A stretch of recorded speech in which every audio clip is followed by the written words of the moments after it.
Jó capítulo 2, verso de número 8, 9 e 10. A palavra de Deus diz assim: E Jó, sentado em meio às cinzas, raspava a pele com um caco de cerâmica.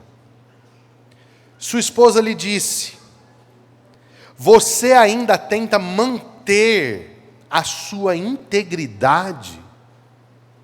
Amaldiçoe a Deus e morra. Jó respondeu: Você fala como uma mulher insensata. Aceitaremos da mão de Deus apenas as coisas boas e nunca o mal? E em tudo isso, Jó não pecou com os seus lábios. Amém? Eu quero falar com vocês hoje à noite sobre as recompensas da integridade. Você pode repetir comigo? As recompensas da integridade. É interessante que quando nós olhamos para a vida de Jó, nós vemos uma dinâmica que ela pode ser extremamente didática para todos nós, no enfrentamento dos desafios que fazem parte da nossa vida.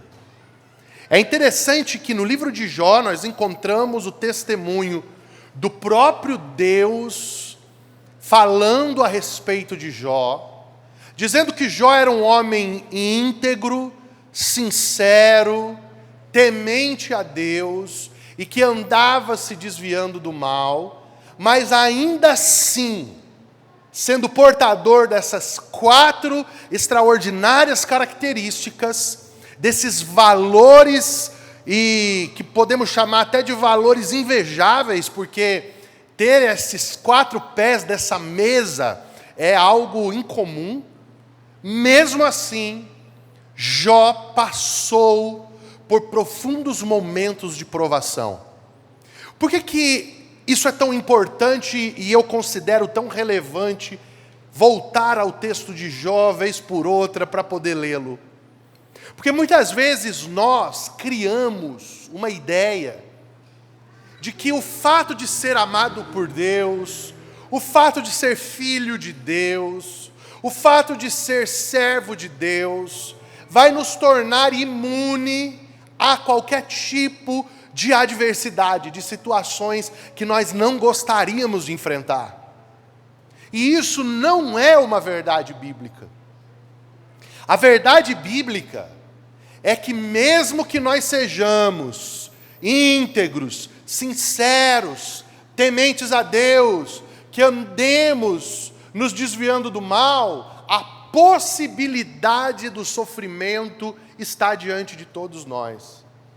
E diga-se de passagem, a possibilidade do sofrimento, ela é fundamental para a veracidade da fé. Eu vou repetir isso.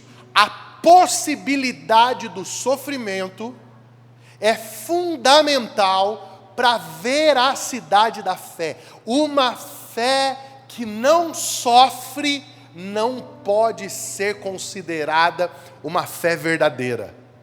Uma fé que nunca foi provada não pode ser atestada como uma fé verdadeira.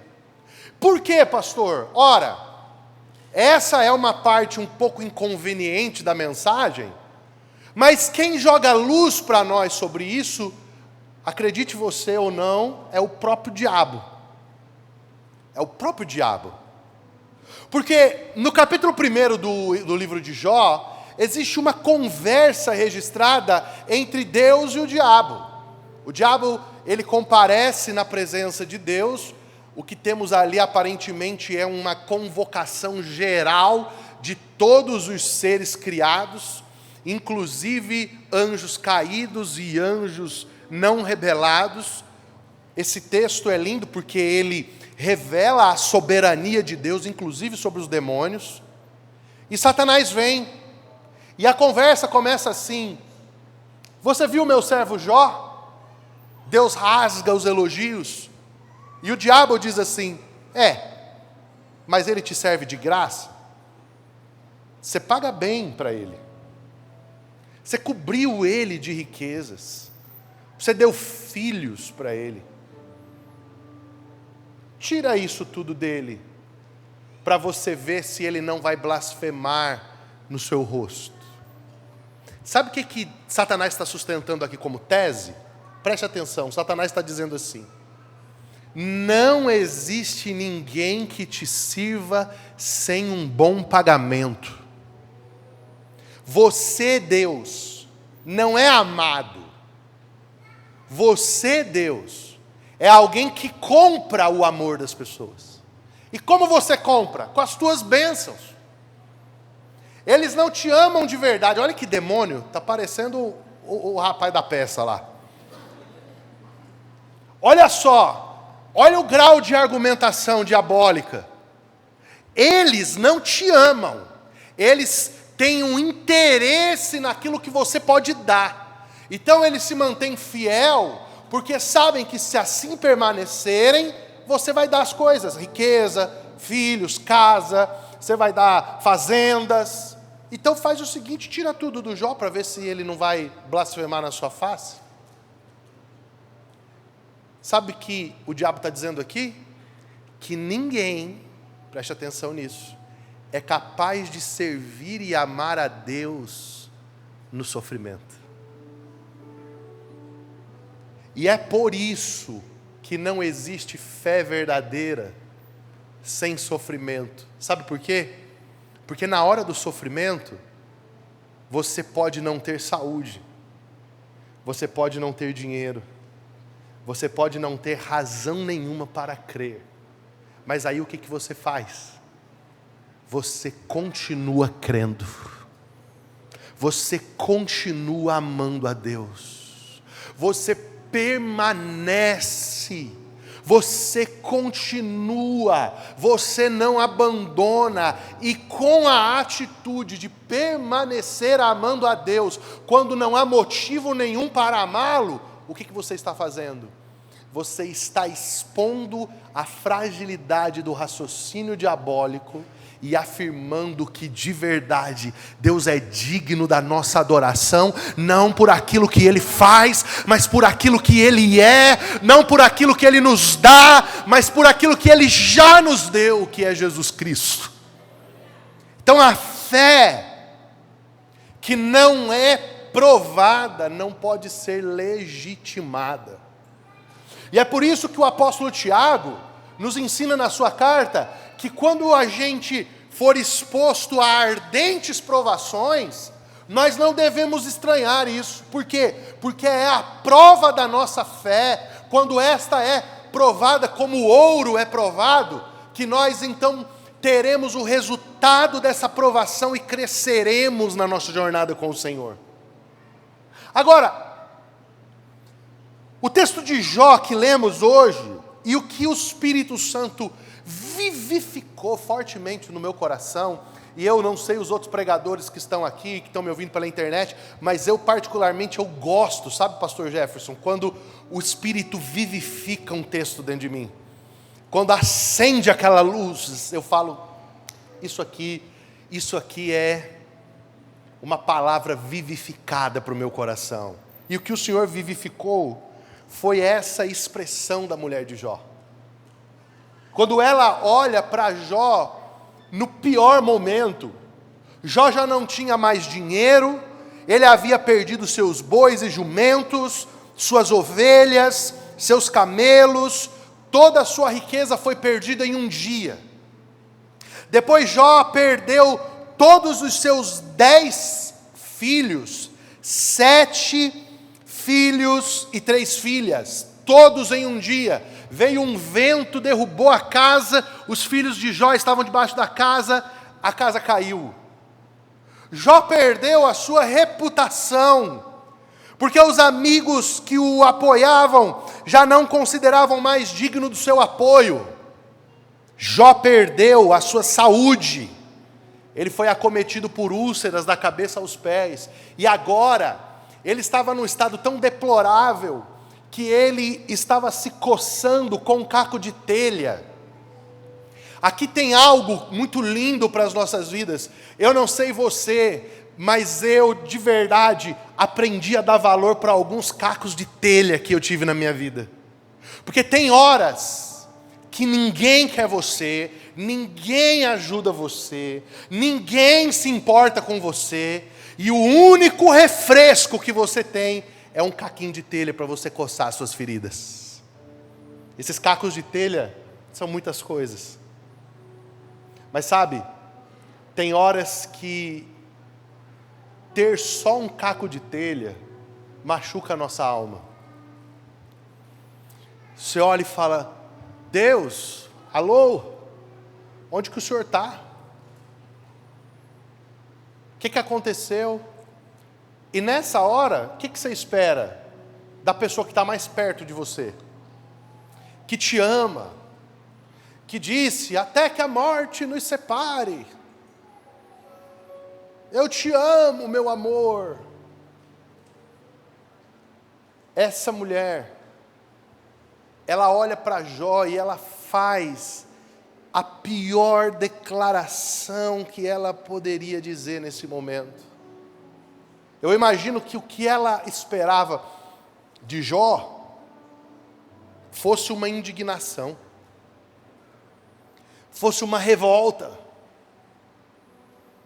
fosse, sei lá, uma atitude de socar o ar. Mas Jó está ali, com seu caquinho de telha. Eu imagino que talvez as lágrimas caindo e o Jó quietinho, e ela olhando para ele e dizendo: está aí a recompensa da integridade dele. Olha o que esse Deus faz com seus amigos. Deus me livre de ser amiga desse Deus, porque se Ele trata assim os seus amigos, o que Ele fará com os seus inimigos? E ela não aguenta, olha para Jó e diz: você ainda tenta manter a sua integridade? Gente, essa palavra ela entrou como um soco dentro de mim assim, ó. Sabe por quê? Porque tem horas na nossa vida que a única coisa que vai nos sobrar é a nossa integridade.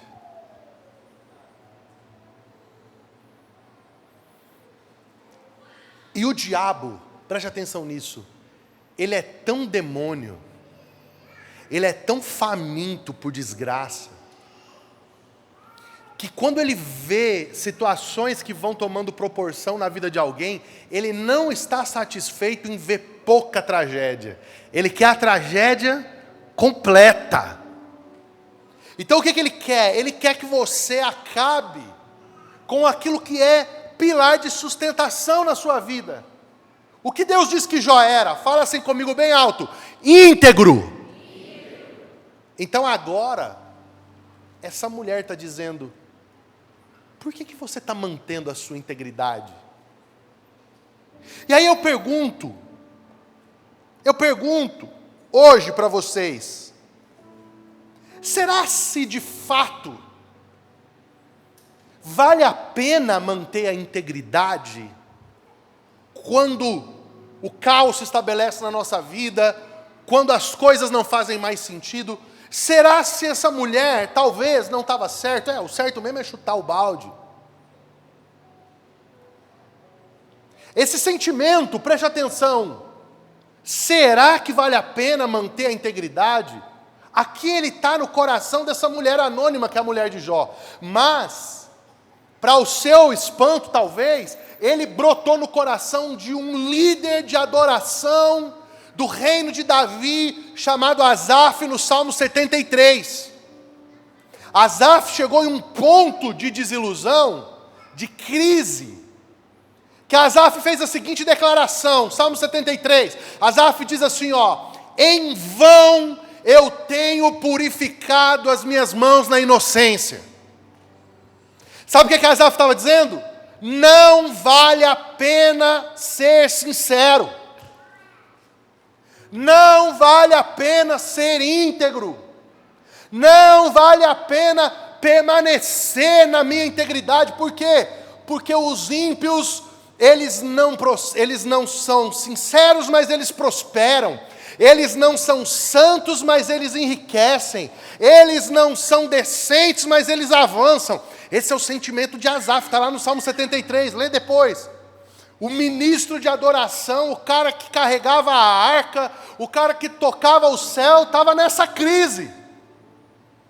E será que essa crise é só dele ou ela já bateu no teu coração alguma vez? Rapaz, eu faço tudo direito e olha a surra que eu estou tomando da vida. Eu tenho aquela minha amiga, aquela mocreia, vive tudo errada. Com aquele perfume que ela comprou na encruzilhada, quem vendeu foi a Pombagira. Destruidora de famílias, mas olha a vida dela. E eu aqui na oração, no jejum, na leitura da Bíblia, levando água para os trovadores, fazendo pipoca para as crianças do pomar, servindo, chegando mais cedo e no mais tarde. Olha a minha vida, que situação. Parece que se eu der um tiro para cima, a bala cai na minha testa, de tão azarado que eu estou. Isso já aconteceu comigo. Teve um período da minha vida que eu fui para o meu secreto e eu disse: Senhor, aqui quem está falando não é mais o Tiago, é o Asaf 4.0. Cheguei. Eu faço tudo certo. E olha o que está acontecendo. Então essa pergunta hoje, vale a pena?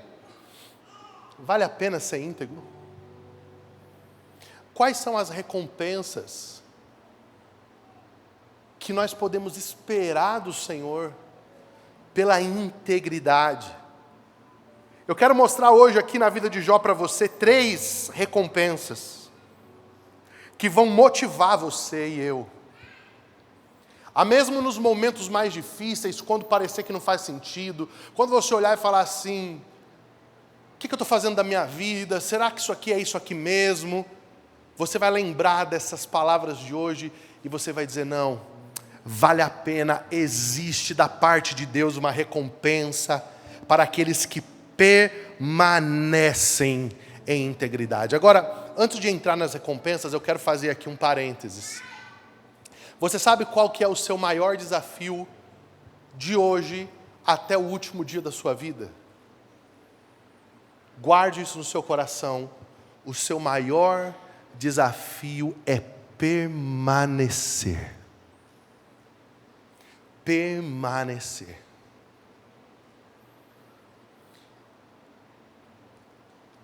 Eu fico vendo pessoas, algumas que eu conheço já de algumas décadas, e que elas são, na linguagem do apóstolo Tiago, elas são como as ondas do mar. Elas oscilam. Uma hora, o cara vem, mano, ele vem pegando o anjo pela asa. Onde é que você está? Estou indo para o monte. Campanha, 21 dias de jejum. Só na água. O cara está crente, cara. Está tão crente que você se sente até humilhado perto dele. Você fala, meu Deus, eu não sei como que esse cara consegue ser tão crente desse jeito. Rapaz, passa 3 meses. 3 meses, você entra na rede social do cara, o cara que estava 7 dias, 21 dias de jejum, o cara já está lá no Barretos. Alô, galera do cowboy. O cara já está na balada, tomando da 1 até a 51, meteu o brinco no nariz, na testa, já está louco. Aí você fala, cara, o que aconteceu?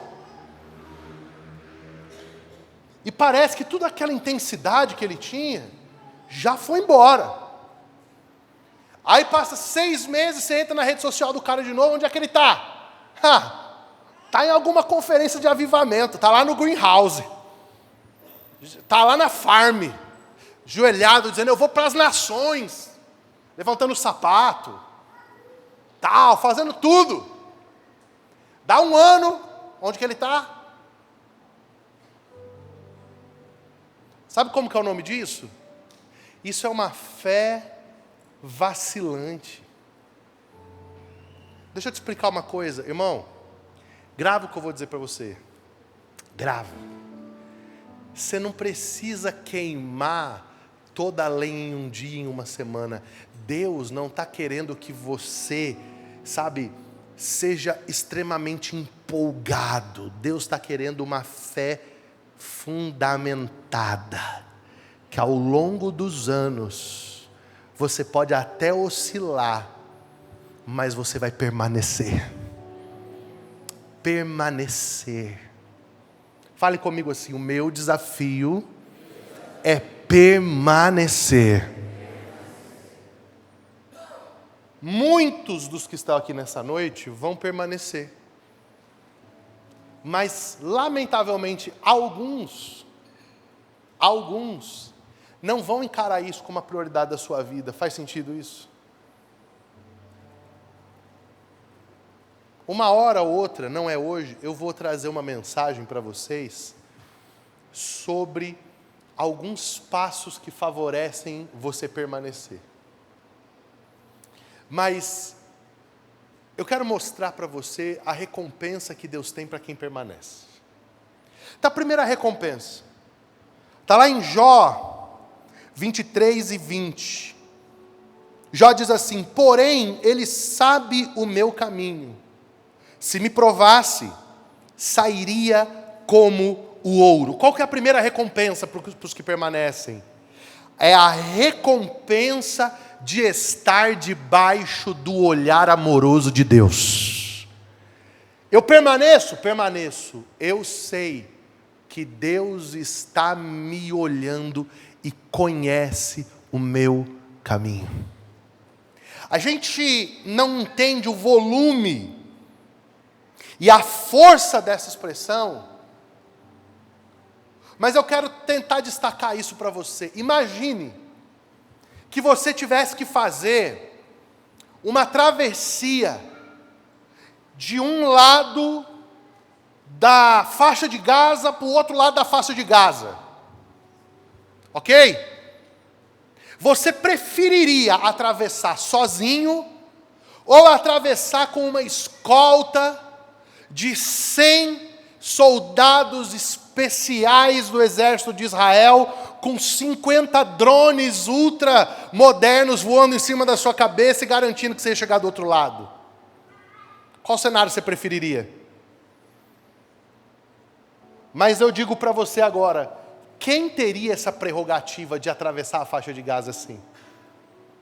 Somente alguém que tem um profundo relacionamento com Israel.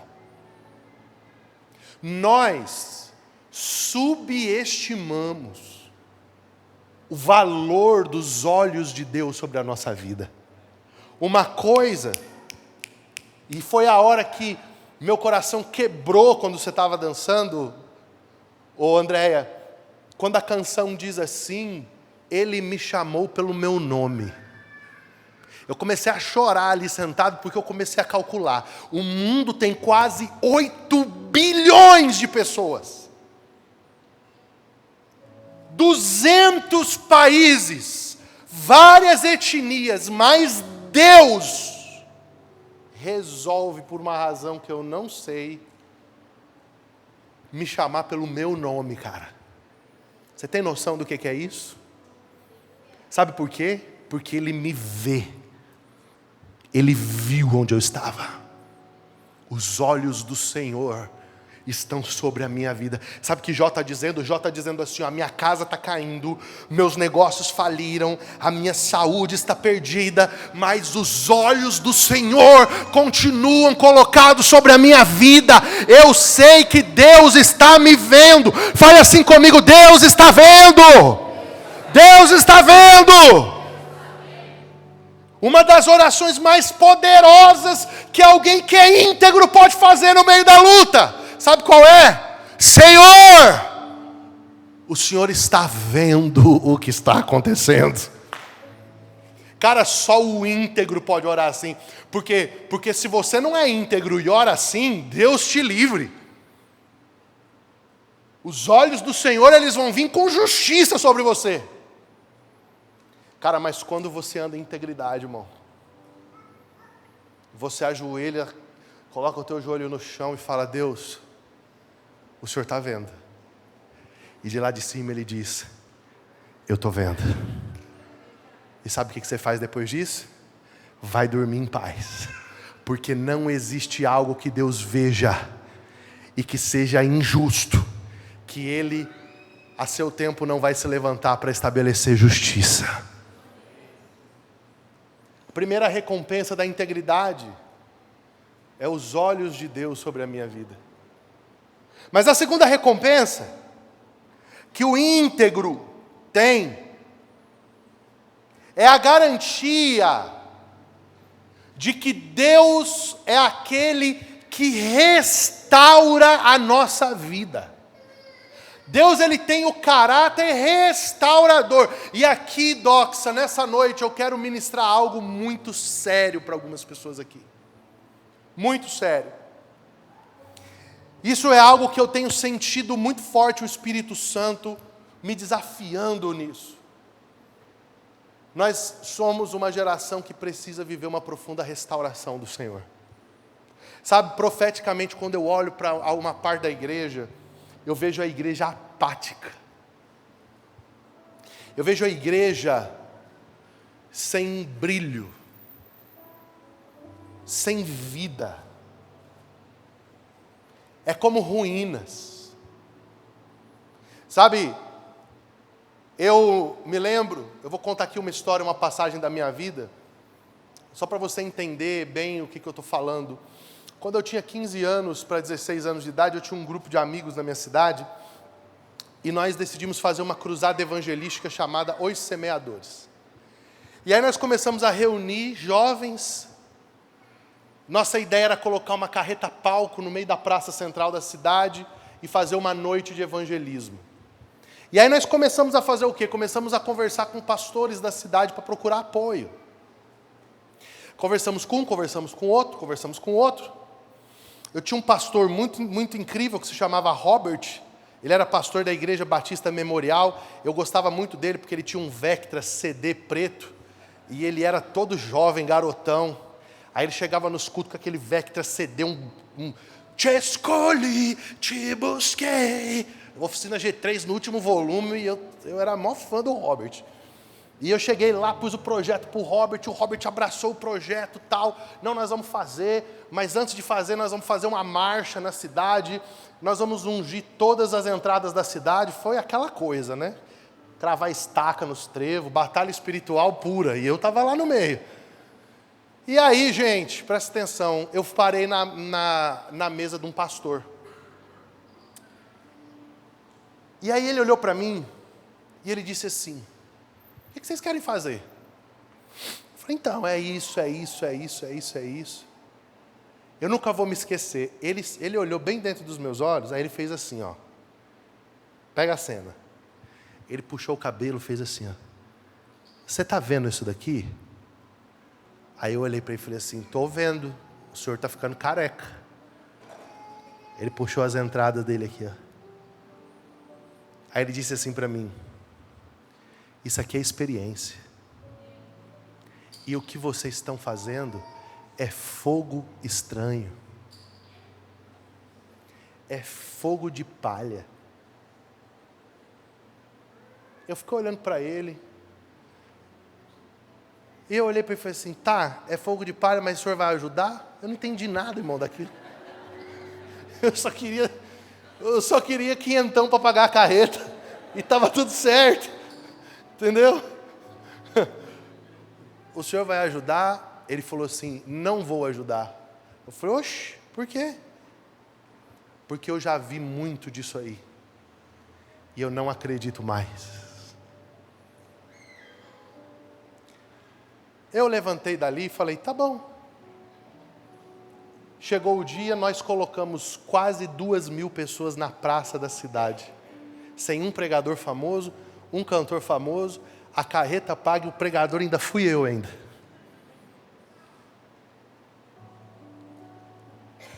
Fala assim comigo: aquilo aconteceu. Só que aquele homem não desfrutou. Por quê? Porque as pessoas que estão com o coração assolado, elas não são capazes de desfrutar do novo do Senhor. Elas não conseguem viver aquilo que o Senhor está fazendo agora. Porque elas estão presas naquilo que elas acham que elas já sabem. Esse é o problema dessa mulher aqui. Porque ela não entende o que Deus está fazendo. E quando a gente não entende o que Deus está fazendo, a gente não fala nada, meu amigo. A gente não se posiciona. Por quê? Porque, como Gamaliel disse, a gente pode ser encontrado lutando contra o próprio Deus. Então é melhor ficar quieto, porque ninguém quer lutar contra Deus, amém? Só que muitas vezes, quando o nosso coração está assolado, a gente não tem o odre saudável o suficiente para receber o vinho que o Senhor quer derramar.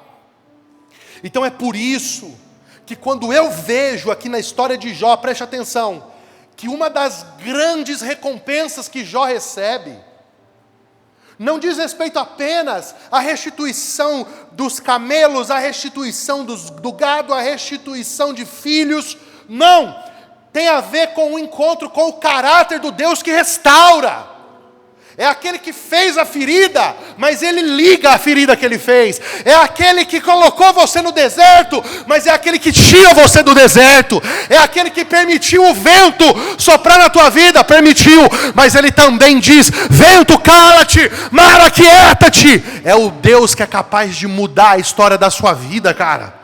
Isso é restauração. E eu digo em nome de Jesus, nós estamos precisando de restauração nesses dias. Tem muita gente que chega para mim e fala assim, olha, eu já vi isso. Olha, eu já vi aquilo. Olha, cuidado. Olha, cuidado. E eu fico assim, amém, amém, amém. Aí teve um dia desse que eu estava orando, eu disse, Senhor, meu Deus, as pessoas só têm palavra de eu já vi, eu já fiz. E sabe qual que é a conclusão que eu cheguei? Ninguém viu nada.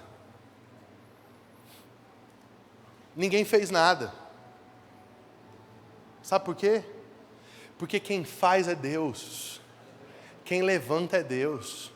E todas as vezes que a gente fica na beira da água, irmão, pensando se a gente entra no barco, porque a gente não acredita, porque a gente não confia, porque a gente isso, porque a gente aquilo,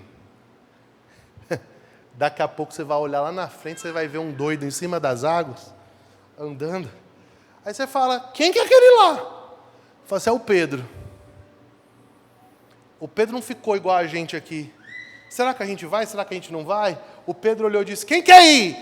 Quem que está aí? Sou eu, Pedro. Então vem. Então eu estou indo. Plum. E aí tem muita gente que azeda, porque fica dizendo, nossa, o fulano chegou agora e está vivendo coisas que Deus prometeu para mim há 10 anos e eu nunca vivi. Cara, é o seguinte, irmão. Tem gente que está com o odre pronto para receber o que Deus tem para fazer. E aí você precisa de uma restauração no seu odre. Amém? Você precisa de uma restauração no seu odre. Por quê? Porque senão você vai ouvir, isso aqui é sério que eu vou dizer, você vai ouvir falar de algo grande que Deus fez, mas você não vai participar. Por quê? Porque o estado do seu odre não permite que Deus derrame o novo vinho sobre a tua vida. Sabe qual é a recompensa de permanecer íntegro? É ver Deus restaurando você no caminho. É ver Deus manejando o teu odre o tempo todo. É ver Deus te preparando para o vinho novo que está descendo. Eu tenho descoberto que não são as bênçãos de Deus que atrasam. É a reforma do meu odre que atrasa. Não é a vontade de Deus que demora, é a minha disposição para me estruturar, para receber a vontade de Deus que demora. Não é que Deus não quer fazer coisas grandes, é que o nosso caráter talvez não está preparado o suficiente para receber coisas grandes. Então essa noite, em nome do Senhor Jesus, abraça teu processo de restauração, porque Deus é um Deus de coisas novas todo o tempo. Mas para isso Ele precisa de vasilhas novas.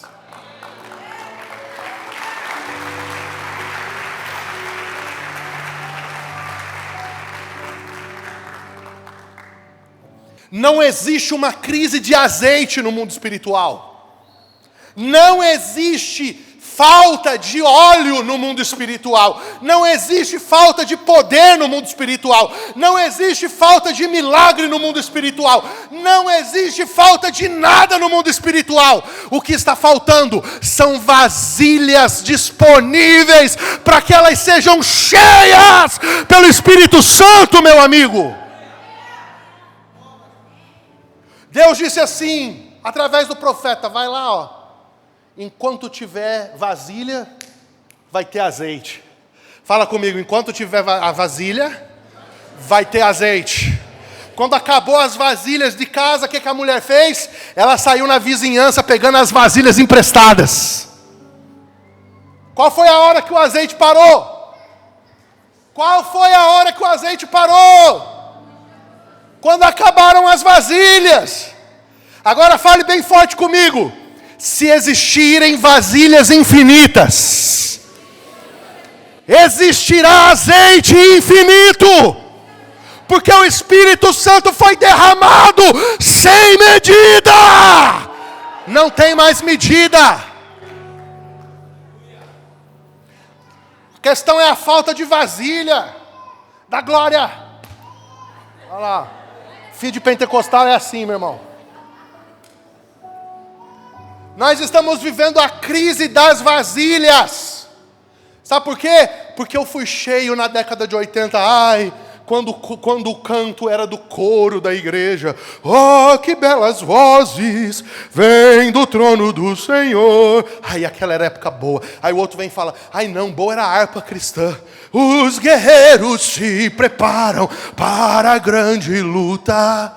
E eu fico imaginando o Espírito Santo dizendo assim, pois é, cara, eu dei essa música para essa vasilha aqui, dei essa daqui, dei para essa daqui. O problema da tua geração não é falta de inspiração, é falta de coração.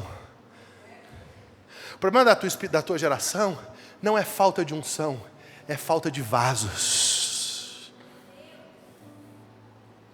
Aí a gente fica, ai que culto maravilhoso aquele quando eu tinha 15 anos que eu falei em língua pela primeira vez. Quanto tempo faz que você não fala em línguas?